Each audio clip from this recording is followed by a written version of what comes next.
Bonjour à tous et bienvenue sur le podcast des établissements médico-sociaux, le podcast qui met en lumière le travail formidable réalisé par les acteurs du monde médico-social. Je suis Arnaud Chevalier. Après avoir été directeur d'EHPAD pendant 8 ans, j'ai décidé d'utiliser mon expérience pour travailler sur les outils qui vont permettre de simplifier et d'améliorer le quotidien des usagers et des équipes. J'ai créé ce podcast pour partager les belles réalisations ou les retours d'expérience entre les acteurs du secteur. Si ce podcast vous plaît, n'hésitez surtout pas à vous abonner ou à le partager. Alors aujourd'hui, j'échange avec Estelle Haas, la fondatrice de la société WatchHelp, qui a développé une montre pour accompagner les personnes atteintes de troubles cognitifs. Alors avant de rentrer dans le vif du sujet, de l'origine du projet et de son impact auprès des personnes, est-ce que vous pouvez vous présenter? Alors, donc, je suis effectivement la fondatrice de la société WatchHelp et je suis également maman d'un jeune garçon, enfin, qui a 16 ans aujourd'hui, qui est autiste. Et c'est pour lui, au départ, que j'ai eu l'idée de cette application.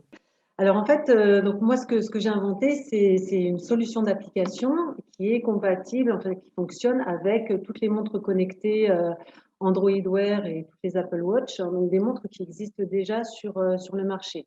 Donc, moi, je n'ai pas inventé de montre, j'ai inventé l'application qui s'adapte à D'accord. toutes ces montres-là. Donc, WatchHelp, en fait, c'est une application donc, qui est destinée à favoriser l'autonomie des personnes atteintes de troubles cognitifs, qui va donc, par la même occasion, décharger les aidants familiaux qui sont souvent épuisés et débordés. Donc, l'idée, c'est que la montre guide la personne dans toutes les tâches du quotidien que la personne ne saurait pas faire spontanément d'elle-même ou sur des tâches qu'elle oublierait. Voilà. Donc, le cœur de l'application, c'est voilà, ce qu'on appelle les séquentiels. Donc, un séquentiel, c'est une succession de tâches à réaliser les unes derrière les autres. Donc, on crée ces séquentiels, on les programme dans un planning et les consignes vont se déclencher automatiquement sur la montre de la personne dépendante ou sur son smartphone, puisqu'il y a certaines personnes qui ne supportent pas le contact de la montre au poignet ou qui ne souhaitent pas en porter. Donc, voilà, on peut l'utiliser sur les deux appareils. Alors on a parlé des troubles cognitifs, mais un peu plus précisément, ça va s'adresser à qui? On a les enfants, les adultes, à qui ça peut Alors s'adresser en aujourd'hui, fait? parmi nos utilisateurs, on a aussi bien des enfants que des adultes. Quand on parle de troubles cognitifs, on s'adresse essentiellement donc aux personnes autistes, aux personnes qui sont atteintes de la maladie d'Alzheimer. Alors Alzheimer, c'est un peu spécifique, c'est une maladie dégénérative, donc au bout d'un moment, ça ne fonctionnera plus, mais ça peut maintenir la personne dans l'autonomie plus longtemps que prévu. Il y a également des personnes TDAH, des personnes trisomiques, des personnes qui ont fait un AVC ou suite à un traumatisme crânien. Voilà, vraiment les troubles cognitifs au sens large. On a même des enfants hyperactifs qui l'utilisent parce que ça les canalise. Voilà. D'accord, ça permet de donner des repères et c'est cette Voilà. logique de séquentiel. Par exemple, il peut y avoir quoi comme séquence? Est-ce qu'il y a des séquences qui sont plus utilisées que d'autres? Qu'est-ce qui revient le plus souvent? Alors, c'est entièrement personnalisable, c'est-à-dire qu'effectivement, dans l'application, on propose des séquentiels qui sont déjà tout faits. Si on prend l'exemple du séquentiel «je me brosse les dents», on va dire que c'est quasiment le même pour tout le monde, mais il va être plus ou moins détaillé selon le niveau d'autonomie des personnes. Mais l'application est entièrement personnalisable parce que le quotidien de chacun est très, très différent. Donc, on peut, pour vous donner un exemple assez général, on peut avoir un séquentiel, par exemple, je me lève, je me douche, je m'habille, je prends mon petit déjeuner, je prends mes médicaments, je vais prendre mon bus, etc., etc. Et voilà. Après, bien sûr, selon le niveau d'autonomie de la personne, on va avoir des séquentiels très, très détaillés, vraiment avec des micro-étapes et d'autres qui vont être beaucoup plus légers, si je puis dire, parce que la personne a quand même un certain niveau d'autonomie. D'accord, on sera plus sur des rappels que sur un Voilà, détail précis de chaque étape en fait. Euh, exactement. D'un point de vue pratique, je me pose la question, comment ça fonctionne? Est-ce qu'on est plus sur un enchaînement de tâches qui vont venir les unes après les autres ou est-ce qu'il y a la logique de délai entre chaque tâche qui permet aussi de laisser le temps? Alors les deux, en Les fait, deux. oui, les deux. C'est-à-dire que vous pouvez avoir un séquentiel donc très séquencé, en fait, qui va vraiment enchaîner les consignes les unes derrière les autres. Il y a aussi la possibilité de vérifier si la tâche a bien été réalisée ou non par un système de questions.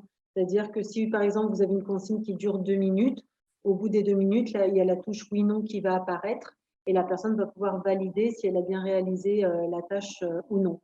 Mais bon, ça, c'est optionnel, c'est pas obligatoire. Donc, en fait, vous avez toutes les tâches qui s'enchaînent les unes derrière les autres. Et après, le séquentiel est terminé, mais rien ne vous empêche de programmer un autre séquentiel 1 heure ou 2 heures plus tard. Et là, la personne va de nouveau recevoir les consignes sur telle ou telle tâche. Ok. Donc, ça a été conçu au départ pour les aidants. Est-ce qu'il y a aussi une utilisation? Est-ce que c'est un outil que les équipes, les professionnels d'établissement, par exemple, peuvent s'approprier ou des accompagnants autres que la famille? Oui, oui, oui, c'est tout l'intérêt aussi. Ça s'adresse aux structures médico-sociales parce que bien souvent, déjà, ils sont sous-effectifs, hein. C'est vrai que le taux d'encadrement, ce n'est jamais, quasiment D'arriver? jamais un intervenant pour un enfant. Ouais. Donc voilà, ils sont souvent débordés. Donc tout l'intérêt, effectivement, pour les structures médico-sociales, c'est de rendre déjà les personnes plus autonomes et ça va décharger les équipes. Mm. Mais non, mais elles vont pouvoir effectivement, un accompagnant, voilà, va pouvoir s'occuper de plusieurs personnes dépendantes simultanément. Voilà, donc c'est tout l'intérêt pour les structures médico-sociales. Oui, et peut-être rentrer avoir une approche un peu plus, enfin moins centrée sur l'opérationnel entre guillemets, mais sur ce qu'il faut faire et des consignes de voilà, il faut faire ci, il faut faire ça, et du coup avoir aussi un peu plus de temps pour être sur quelque chose de plus relationnel peut-être. Exactement. Et puis l'idée, que ce soit dans les structures médico-sociales ou à domicile, hein, le but quand même, le but premier, c'est d'arrêter d'être constamment sur le dos de la personne. C'est ça. C'est très infantilisant, hein, et de lui répéter sans cesse ce qu'elle doit faire, hein, parce que personne n'aime être dépendant. Donc, Ouais, ça passe beaucoup mieux, si vous voulez, quand vous avez ce genre d'outils. En plus, bon, c'est des outils numériques, c'est quelque chose de très pédagogique, ça passe bien, c'est discret, c'est une montre connectée.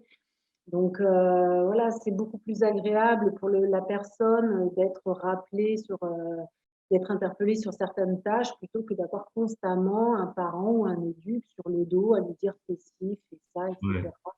Voilà, donc c'est quand même beaucoup plus agréable pour tout le monde.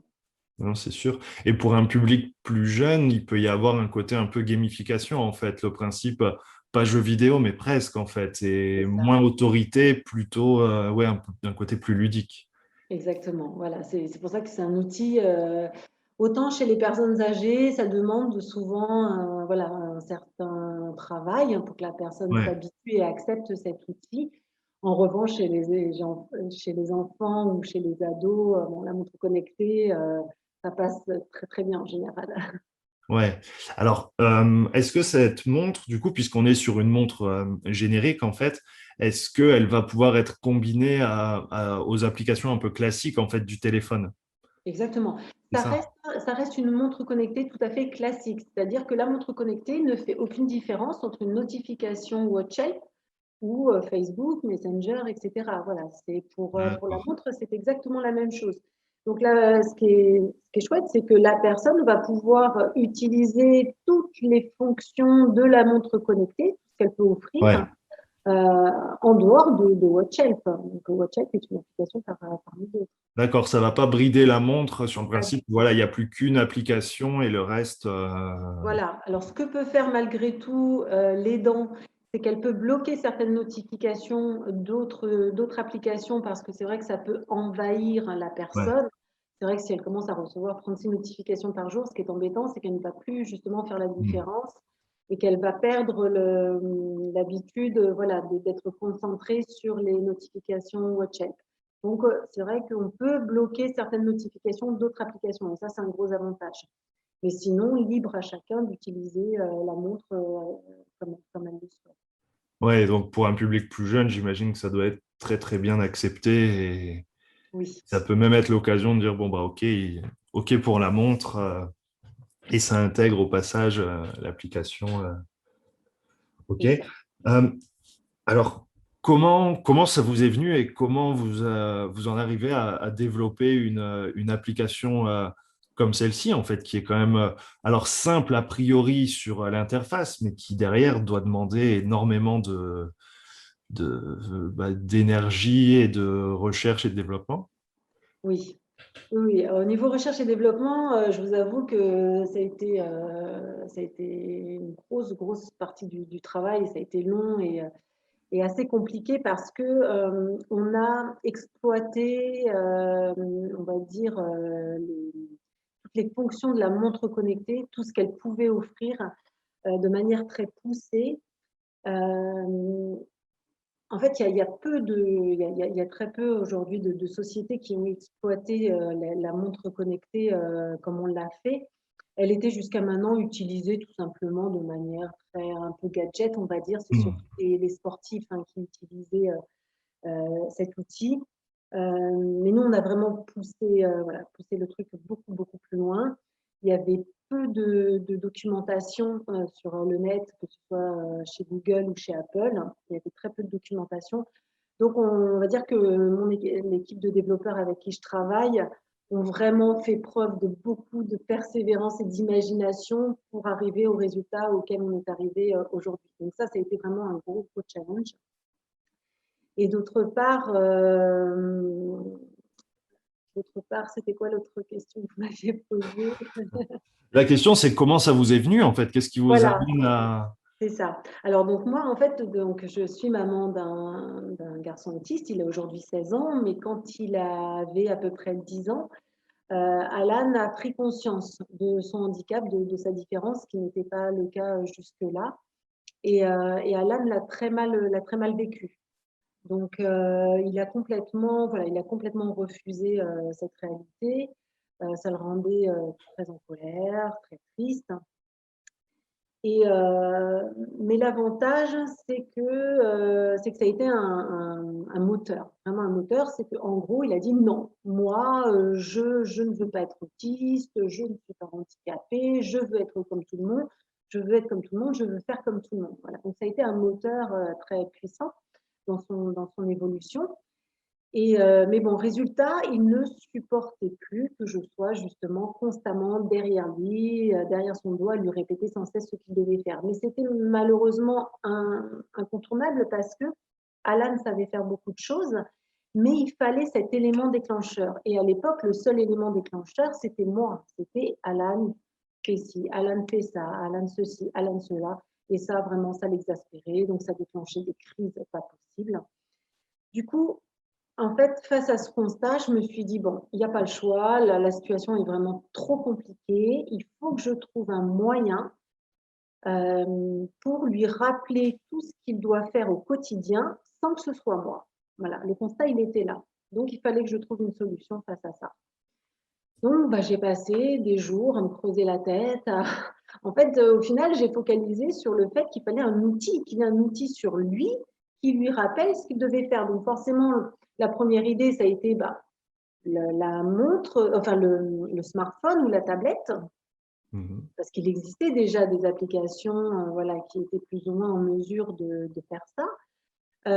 Sauf que le deuxième constat a été non, parce que Alan est atteint de troubles cognitifs, Alan a un trouble de l'attention, donc il va forcément oublier la tablette ou le smartphone quelque part à un moment donné. Donc qu'est-ce que ça va produire? Ça va faire que moi, je vais à un moment donné prendre le téléphone ou la tablette, lui courir après et lui dire regarde Alan, la tablette ou le smartphone te dit de faire ça ou ça. Donc ça ne résout absolument pas le problème. Donc, au bout d'un moment, je me suis dit, la montre connectée. La montre connectée serait vraiment l'outil idéal parce qu'il l'aurait toujours sur lui, fixé au poignet, et c'est la montre qui va lui dire, qui va lui rappeler ce qu'il doit faire.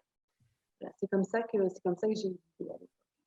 Oui, parce que la montre, c'est pas stigmatisant.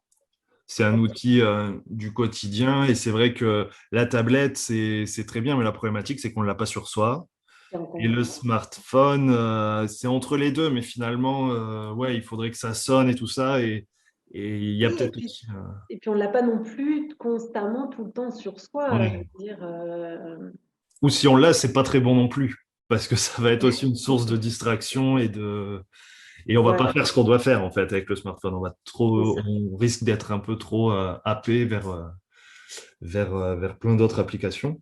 OK, mais développer comme ça une solution, tout le monde ne peut pas faire ça. Vous avez quel parcours et comment ça vous vient aussi de vous lancer là-dedans? Parce que c'est un projet entrepreneurial costaud, du coup. Oui. Alors, en fait, moi, moi, je ne code pas, hein. Je ne suis pas développeur. Par contre, j'ai fait toute ma carrière dans le milieu informatique. D'accord. Voilà. Donc, j'étais très à l'aise avec les produits numériques en général. C'est pour ça que j'ai eu l'idée, c'est pour ça que l'idée de la montre connectée m'est venue quand même relativement facilement et que je savais qu'il était possible de développer quelque chose d'intéressant avec cet outil. Mais je ne code pas. Donc, si vous voulez, moi, quand j'ai eu cette idée, j'étais convaincue, ça semblait tellement logique pour moi, que j'étais convaincue qu'il existait déjà une application capable de gérer tout ce système de notification, de séquentiel, etc. Donc, j'ai immédiatement acheté une montre connectée et c'est ensuite, dans un deuxième temps, que j'ai cherché l'application voilà, qui pouvait répondre à ce besoin. Et malheureusement, je ne l'ai jamais trouvée, elle n'existait pas. Et c'est à partir de ce moment-là que j'ai décidé de l'inventer. Donc, il me fallait forcément une équipe de développeurs. Donc, j'ai rédigé tout simplement tout le cahier des charges. En fait, j'ai écrit noir sur blanc l'application vraiment telle que je me l'imaginais. Parce que bon, il y a toute cette partie séquentielle, mémo, planning, etc. Aujourd'hui, il y a aussi toute la partie sécurité. On peut géolocaliser la personne, la personne peut lancer une alerte si elle est en danger ou en difficulté, etc. Enfin bref. Donc, j'ai écrit tout ça noir sur blanc et j'ai posté mon projet sur une plateforme qui s'appelle coder.com qui regroupe des milliers de développeurs. Et c'est comme ça que j'ai trouvé l'agence web avec qui je travaille aujourd'hui, French Japan Web. Et on a travaillé voilà, à l'époque pendant des mois sur ce projet. Et donc, il me fallait 20 000 € pour la lancer, pour pouvoir la développer sur Android. Et si on rajoutait iOS, donc pour les utilisateurs Apple, il me fallait au total 34 000 €. Donc, je n'avais pas du tout cet argent. Donc, j'ai lancé une campagne de crowdfunding à l'époque voilà, pour récupérer les fonds. Et au bout de 2 mois, j'ai remporté la campagne, ce qui nous a permis de développer dans un premier temps la première version sur Android. Et voilà, petit à petit, avec les années, on l'a développé sous iOS, etc., etc. Et là, on a lancé une toute nouvelle version en août dernier, avec justement tout l'aspect sécurité dont je parlais tout à l'heure. Ouais, c'est génial. Cette recherche de subvention de crowdfunding, c'était en quelle année? C'était en 2015.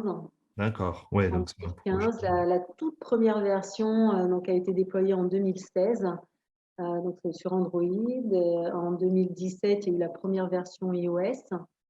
Et voilà, c'est vraiment un projet. Vous savez, dans ce milieu-là, tout évolue très très vite, hein, aussi Mais bien au oui, niveau des montres connectées que des systèmes d'exploitation. Il faut faire évoluer voilà, son produit en permanence.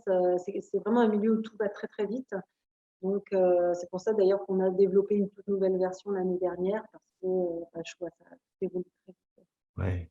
Ce qui est super intéressant, c'est que pour moi, en 2015, c'était vraiment le tout début des montres connectées. Et encore, hein, c'était pour pas les citer, mais c'était oui, pour les sportifs, quoi, pour compter les pas, éventuellement un peu de fréquence cardiaque vite fait, mais il n'y avait pas aussi toute cette. Enfin, si, maintenant, une montre connectée, c'est quasi un mini smartphone, en fait, mais ça fait quoi? Ça fait 2, 3 ans. C'est ça, c'est relativement récent. Aujourd'hui, vous avez les montres connectées avec la carte SIM intégrée. C'est vrai que pour nous, Ouais, c'est un gros avantage puisque, contrairement à l'époque, au tout début de WatchHelp, il fallait absolument un smartphone pour pouvoir interagir à ouais. distance entre la personne dépendante et l'aidant. Et c'est vrai qu'aujourd'hui, vous avez des montres connectées qui font office de téléphone, hein. Donc, on peut complètement se passer de smartphone. Donc, ça, c'est Ouais, vraiment du la coup, pour configuration certaines idéale. personnes, c'est génial. D'autant que la problématique de la montre, d'une manière générale, c'est l'autonomie et la batterie. Et Oui. là aussi, ça a beaucoup évolué. On a maintenant plusieurs jours et du coup, ça évite notamment sur cette question de sécurité de se dire, bah oui, on a la géolocalisation, sauf que si l'autonomie, c'est quelques heures, voire 12 heures, mais voilà, mais si on sort, on est coincé. Il y a un moment où on va pas pouvoir sécuriser, tandis que maintenant, voilà, à partir du moment où on tient plus de 24 heures, on a éventuellement la nuit ou un moment précis. C'est ça. Elle tient largement une journée, la personne la recharge la nuit. Et puis, Le soir ou pendant un repas, voilà. et là, du coup, ça marche bien. Euh, ok, donc 6 ans déjà, vous accompagnez, vous équipez combien de personnes et quel retour vous avez? Alors aujourd'hui, on n'a pas loin de 5000 utilisateurs. Donc aussi bien, comme je vous disais, aussi bien des particuliers, hein, beaucoup, on est en contact avec beaucoup de particuliers en direct, mais aussi beaucoup de professionnels de santé. Nous, c'est vrai que notre cible est avant tout les professionnels de santé parce qu'ils peuvent justement, à partir du moment où ils sont formés, eux, à leur tour, peuvent vraiment prendre le temps de former les familles, de mettre l'outil en place, etc. Parce qu'il ne faut quand même pas perdre de vue que autant vous avez un public qui est très à l'aise avec les outils numériques de manière générale, autant vous avez des personnes qui ne sont pas du tout à l'aise avec ça. Donc, c'est important de passer du temps avec eux pour mettre en place cet outil. Donc, nous, on le fait hein, sans aucun problème. Et c'est vrai que Watchel reste une petite équipe, hein, faut pas une multinationale. Hein. Donc, c'est pour ça que nous, c'est important qu'on puisse compter sur les professionnels de santé voilà, pour relayer. Donc, nous, on passe beaucoup de temps avec les professionnels à les former, à bien tout leur expliquer. Et eux, ensuite, prennent le relais et mettre l'outil en place auprès de leurs patients. Voilà. Donc, aujourd'hui, oui, on travaille aussi bien avec les particuliers en direct qui nous appellent, on organise des visios si besoin pour leur faire des démonstrations, etc. Et puis avec tous les professionnels de santé, parce que comme je vous disais, WatchUp s'adresse à un public vraiment très large, donc ça touche plusieurs types de professionnels, aussi bien les ergothérapeutes, les psychologues, les psychométriciens, les orthophonistes, etc. Alors, ma question par rapport à l'audience du podcast, qui en principe est plutôt tournée vers la personne âgée et les EHPAD, est-ce que vous avez des retours d'expérience de personnes, que ce soit à domicile mais ou en EHPAD, qui l'utiliseraient? Oui, tout à fait. Alors, c'est vrai que ce qui revient souvent, bah, c'est évidemment les personnes qui sont atteintes de la maladie d'Alzheimer. Hein. Alors, en fait, chez les personnes âgées, on a soit des personnes âgées qui commencent vraiment à développer pas mal de troubles de la mémoire, hein, mais on n'est pas dans la maladie d'Alzheimer. C'est tout simplement les conséquences de la vieillesse. Donc, c'est souvent les enfants hein, de ces personnes qui nous contactent, voilà, qui sont en recherche de solutions. Donc pour mettre WatchHelp en place. Soit bah, c'est des personnes qui sont atteintes de la maladie d'Alzheimer, mais qui en sont au début de la maladie, soit qui viennent juste de se faire diagnostiquer ou bon, qui en sont quand même au départ. Et là, voilà, ce qu'on explique bien aux familles, on insiste beaucoup là-dessus, on leur dit la maladie d'Alzheimer, c'est très spécifique. Hein. C'est une maladie dégénérative. Donc, ne vous attendez pas à ce que ça marche comme ça indéfiniment. Au bout d'un moment, ça ne fonctionnera plus du tout. Contrairement, en fait, à d'autres pathologies où là, on explique carrément le contraire. Hein. C'est que WatchHelp fonctionne comme une méthode d'entraînement cérébral. Donc, c'est-à-dire que c'est ce qu'on appelle vraiment l'apprentissage dans la répétition. C'est qu'à force de recevoir tous les jours les mêmes consignes, on se rend compte que beaucoup de personnes finissent par faire les choses spontanément d'elles-mêmes. Et le cas, voilà, le meilleur cas qu'on puisse espérer, et on en a, et mon fils en est le premier exemple, c'est qu'au bout d'un moment, ça a tellement bien marché que la personne n'a plus du tout besoin de la montre. Tout devient spontané. Voilà, donc on peut atteindre ce résultat, mais voilà, ce n'est pas le cas bien sûr pour les personnes atteintes de la maladie d'Alzheimer. Non, mais c'est vrai que pour un public jeune, c'est assez extraordinaire. Après, en réfléchissant maison de retraite, moi, je me dis déjà, pour quelques arguments, mais en fait très simple, c'est de se dire que ne serait-ce que pour l'animation, les activités, il n'y a pas assez d'animateurs et les animateurs passent un temps fou à aller chercher les personnes, à aller chercher leur public pour pouvoir proposer leur activité. Et je me dis que si on avait, je sais pas, ça pourrait même être juste la vibration ou un message, même sans forcément l'écrire, mais une espèce de petit signal qui va dire, bah voilà, 5-10 minutes avant, OK, c'est l'heure de l'animation. Et du coup, ah bon, bah OK, bah, j'y vais. Et finalement, l'animateur, il peut gagner facile 1 heure d'activité en plus, plutôt que de Complètement. courir à droite à gauche. Enfin, Ça, on peut prendre cet exemple dans des tellement classique. tas de situations pour les repas, Et les repas aussi. pour les médicaments. Enfin, il y a énormément de choses où, en fait, ils sont constamment là à leur répéter, à les interpeller, et ça fait gagner un temps fou à tout. Et du coup, ouais, pour les équipes, que ce soit soignants, même non soignants, se dire finalement, plutôt que de passer leur temps à courir après les résidents et pour faire quelque chose, on les fait venir et du coup, on se consacre pleinement à ce qui est prévu. Et ça marche aussi pour le repas, hein. Plutôt que d'aller chercher tout le monde et tout ça, là, tout le monde arrive à peu près à l'heure. Alors, ça ne marchera pas pour tout le monde, mais pour certains, il peut y avoir un gain de temps super intéressant. Oui. J'ai vu sur votre site, vous avez alors, énormément de ressources et vous avez été cité dans la presse énormément et je comprends parce que c'est un sujet qui est vraiment sympa et il y a des résultats à proposer. Ce qui m'a surtout marqué, c'est les retours des familles, en fait, qui sont, il n'y a pas photo, quoi, qui sont exceptionnels, en fait. Oui. Oui, ça c'est ma plus belle récompense, j'ai envie de dire. Ça me fait toujours, voilà, ça me fait toujours très plaisir quand je reçois des témoignages de familles, parce que moi c'est vraiment pour ça, quand j'ai vu les résultats sur mon fils, hein, à quel point il a progressé grâce à mon application.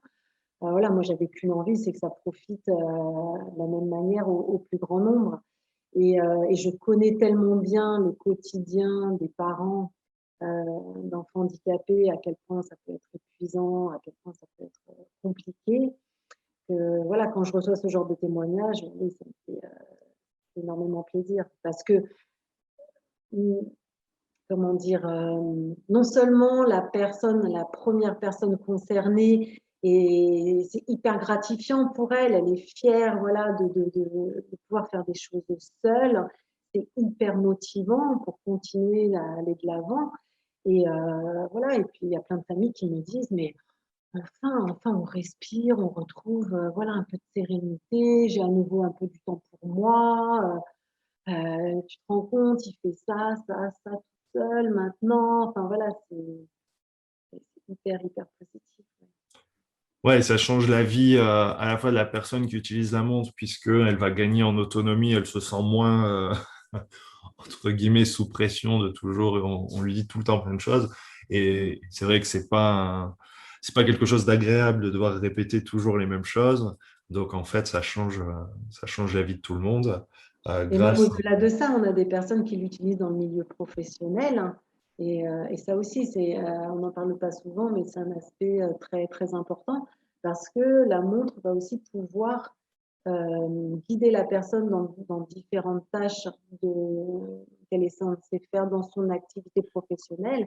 Et là encore, parce qu'on sait à quel point les employeurs sont très frileux, voire très réfractaires à l'idée de recruter une personne D'accord. handicapée, parce que ça prend du temps, parce que ça demande beaucoup d'accompagnement, etc. Mais là encore, c'est vraiment quelque chose, c'est vraiment un outil qui va pouvoir rendre la personne beaucoup plus autonome dans son activité professionnelle et qui va éviter de monopoliser une personne à temps complet pour accompagner cette personne dans le travail. Donc ça, c'est aussi très important, ça peut être vraiment très intéressant. Ça coche une nouvelle case après sur l'accompagnement, oui, des personnes et sur cet aspect vraiment transversal, de se dire il y a ce qui se passe à la maison, il y a ce qui se passe en dehors et aussi au travail. Et c'est Oui. vrai que si ça peut simplifier aussi les choses, voilà, c'est plus de sérénité pour tout le monde. Et en plus, si ça ouvre des portes, c'est formidable. Ouais. Alors, pour conclure, pour les personnes qui voudraient en savoir plus, comment on vous retrouve, comment on peut vous solliciter, comment... Alors, il y a notre site internet, watchup-app.com, où il y a beaucoup d'informations dessus. Il y a aussi l'adresse mail à laquelle on peut nous joindre, un numéro de téléphone, et on peut même prendre des rendez-vous en ligne. Voilà, on peut prendre un rendez-vous pour un entretien en visio, si besoin. Voilà, tout est sur le site. Parfait. Et est-ce que vous avez, pour conclure, est-ce que vous pouvez nous dire s'il y a des fonctionnalités qui vont apparaître, si vous avez d'autres d'autres projets, alors en lien ou pas, mais Oui, ça on a m'intéresse. des évolutions qui sont prévues. Alors déjà, là, on vient de traduire l'application en anglais. L'idée de la traduire encore dans une dizaine de langues, voilà, dans les prochains mois.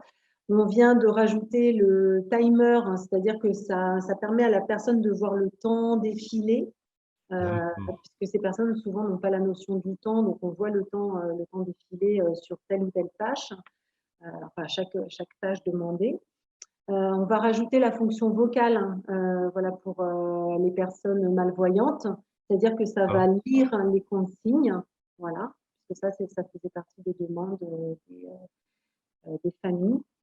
On a également rajouté, là, c'est tout récent, là, on vient de l'annoncer sur les réseaux, on a rajouté la fonction planning, mais du côté de la personne dépendante, c'est-à-dire qu'elle peut voir à l'avance les futurs séquentiels qui vont se déclencher. Voilà, donc ça ah. lui permet également d'avoir une vision dans le temps de ce qui va se passer.